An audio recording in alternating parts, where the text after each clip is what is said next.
Sunday, the only way to pass through this intersection was on boat. This portion of Garner's Ferry Road underwater, leaving cars and businesses submerged. I couldn't believe this was Columbia. I thought I was somewhere else when I rode up and saw this flood. It was one of many scenes throughout Columbia where hundreds had to be rescued or evacuated. We met Swiftwater Rescue volunteers Brian Welsh and Zach Wright. The two live in Rock Hill but came down to help. They spent the day going door to door at homes and businesses looking for any indications of anyone still trapped. These houses are completely underwater and we're not seeing any signs, so we're double checking behind everybody just to make sure everything's clear. I just got done checking this building behind there. We're trying to get some pets out of PetSmart real quick. Marshall's is completely underwater. Meanwhile, it was the same deal for National Guard troops, the only ones able to drive into the Fort Jackson Village apartment.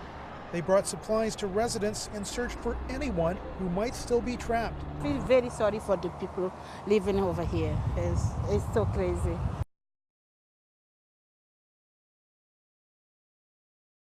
We're just looking for the same rights and respects that are afforded to everyone else. South Charlotte resident Erica Lockowitz says Monday's vote could go a long way towards acceptance for the transgender community. When City Council shows that message and they say, we support this, it lets the people, it's a legitimacy. The proposed additions to the city's non-discrimination ordinance would add legal protections on the basis of sexual orientation, gender expression, and gender identity. We already have laws that protect individuals from communication of threats, protect them from assault, protect them from all kinds of things. First Baptist Charlotte Pastor Mark Harris has opposed the additions.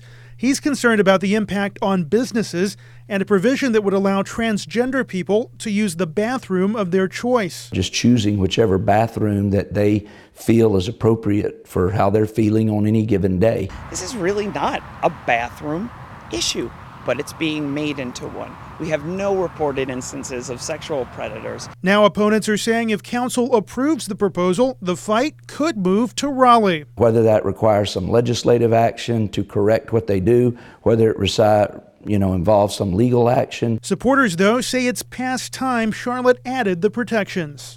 Seeing that other big cities that have no problems with this, what's Charlotte's issue? I don't sleep at night having to deal with this stuff right here, and tomorrow is only a couple of hours away. Dozens of residents living at the Cascade Circle apartment say they are being forced out of their homes. If they don't get out of here by tomorrow, this is determination for them to be out. This is the last letter. Margaret Hamilton's elderly mother. All I say is just hold on. Lord gonna make a way.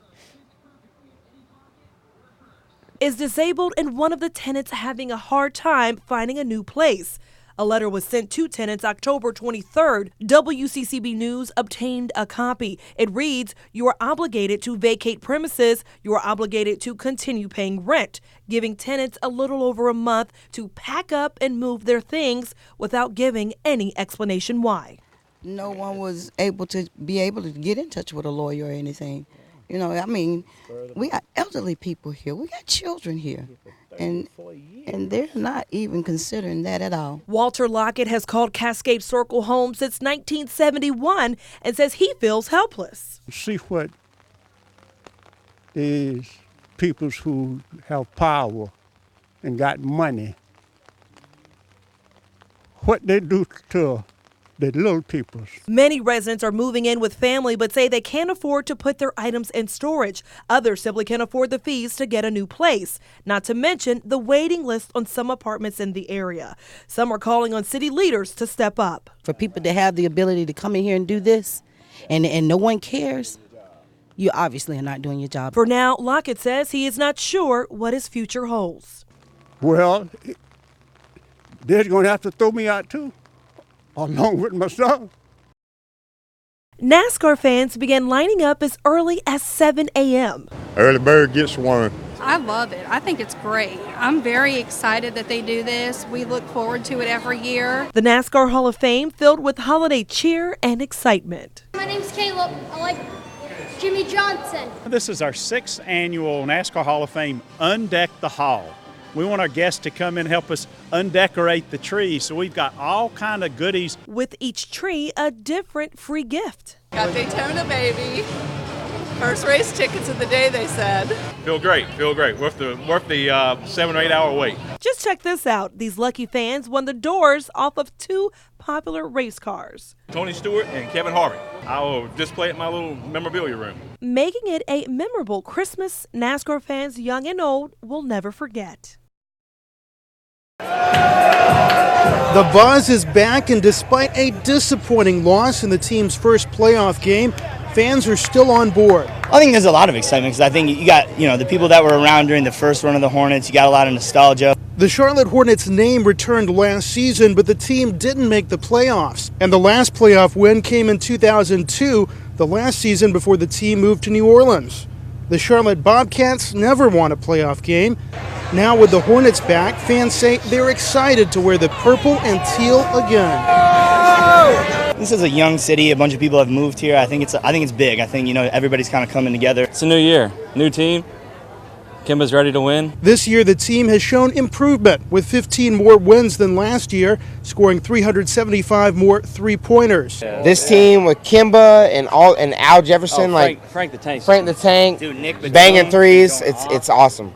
Fans say they hope people will rally around the team again, like they did before. With the Panthers' big run in the fall, I think now the Hornets doing their thing too. I think it's going to be a good time.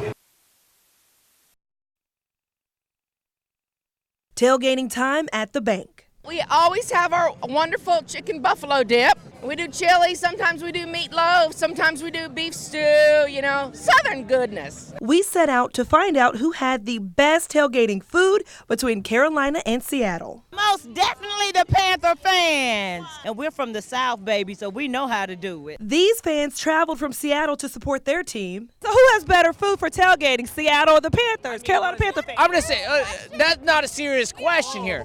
Let me tell you, we invented the hot dog and the hamburger. That's what's up. But when asked if they could rival the NC in barbecue? I mean, we all know North Carolina's I'm got not good going to say we're better at barbecue. That's not going to happen. That's over the line. Speaking of barbecue. Good.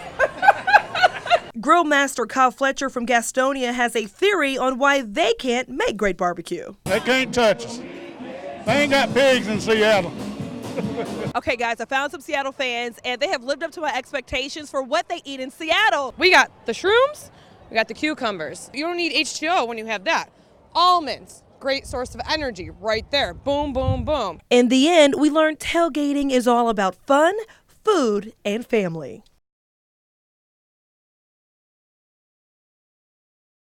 Dozens came here to the Ballantine Breakfast Club meeting to discuss CMS's student assignment plan. Some were confused about what the plan means for the kids. You still have 100% of that school that is below the poverty line.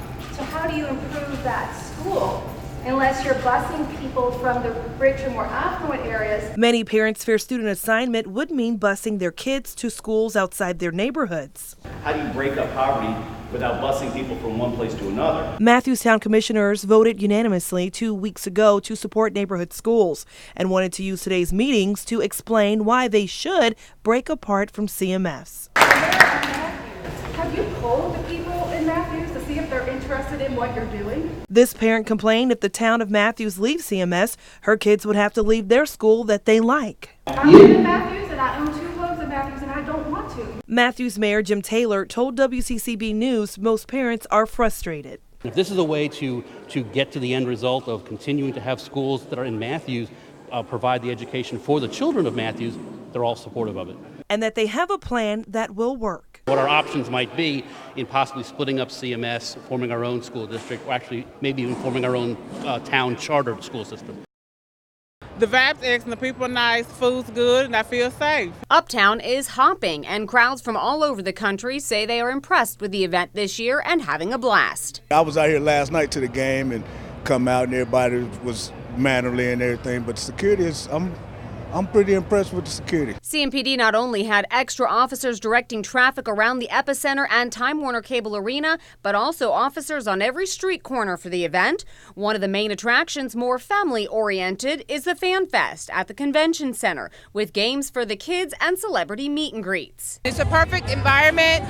It's safe, it's free, it's very educational, and it's just a perfect way to spend your Saturdays. There's so much good activity going on down here for the children and everything. It's good feedback this year. I'm really enjoying it. And of course, you can't forget the reason for the weekend, the basketball. Fans say they were excited to see the men's championship game at Time Warner Cable Arena. I feel like if I'm going to come here for the CIAA this weekend, I need to support and come see the game as well, other than just partying. The youngsters nowadays prefer to do all the partying. The seniors, we prefer to watch the basketball. Perfect. Couldn't ask for nothing better. Michelle Irby was one of thousands who poured out of Charlotte Motor Speedway, this time under sunny skies. Saturday night's Bank of America 500 was postponed because of rain, leaving fans to make last-minute plans to race back Sunday. Pouring down rain. Then I had to drive all the way back to Virginia and then drive all the way back. Why'd you go all the way home? Because I had to take another girl who had to go back to work. Nothing could deter some dedicated fans. Same boots on, they're still a little bit wet, but we made it. We got drenched, but we came back for the finish, man. These guys say it was worth the wait and that the build-up just added to the excitement. Absolutely amazing, never been. It's like no other major sporting event out there. That first lap, man, that first lap gets you going. It gets in your bloodstream, baby. The weather was so bad, J.P. Letterman didn't even show up Saturday. Well, we were coming yesterday, but then, we saw that it was postponed. For him, there were no issues running the race Sunday. No, not at all. Well, we're local, so not for us. And we also met two first-time NASCAR fans in town on a road trip. Loud, very loud.